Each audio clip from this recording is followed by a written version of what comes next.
फिर किसी के चेहरे का रंग खिल गया बिछड़ा हुआ आज कोई उसको।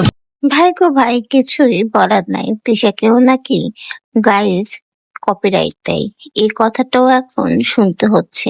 কার এত বড় সাহস হয়ে গেল যে তিশা আপাকে কপিরাইট দেয়? কি ঘটনা ঘটেছে? কেই বা তিশা আপাকে কপিরাইট দিল?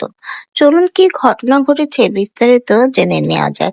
রিসেন্টলি একটা সোশ্যাল মিডিয়ার গানের পারফরমেন্স করতে দেখা গেছে তিশাকে, এবং সেই গানের ক্যাপশনে তিশা লিখেছে, কিছু করার নাই গাইস, আমাকে কপিরাইট দিয়ে। এখন প্রশ্ন হলো, কি কপিরাইট দিয়ে? কার এত বড় সাহস যে তিশাকে কপিরাইট দেবে? যেখানে তিশাই সবাইকে কপিরাইট দেয়, সেখানে আবার তিশাকে কপিরাইট ভাবা যায়? হ্যাঁ ভিউয়ার্স, রিসেন্টলি তিশার যে রিল ভিডিও বানাক না কেন, সেখানে যে গানটা সে ব্যবহার করে, সেই গানের জন্যই নাকি তাকে এখন বর্তমানে কপিরাইট দেওয়া হচ্ছে। এজন্য কোনো গানই ভালোভাবে নিয়ে সে ভিডিও বানাতে পারছে না। তাই তো এবার তার কষ্টের কথাগুলো সোশ্যাল মিডিয়াতে ভিডিওর মাধ্যমে জানিয়ে দিল বর্তমানে সে কতটা কষ্টে রয়েছে। যে তিশাকে এতদিন সকলেই কপিরাইট দেওয়ার অভিযোগ করতো, তিশা নাকি কারো খারাপ তাকে নিয়ে কেউ খারাপ কিছু বললেই সে তাকে কপিরাইট দেয়, সেই তিশাকে এখন ইউটিউব কপিরাইট দিচ্ছে।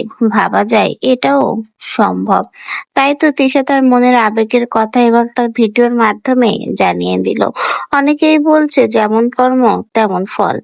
সে যেমন অন্যদের কপিরাইট দেয়, ঠিক তেমন ইউটিউব এখন তাকে কপিরাইট দিচ্ছে।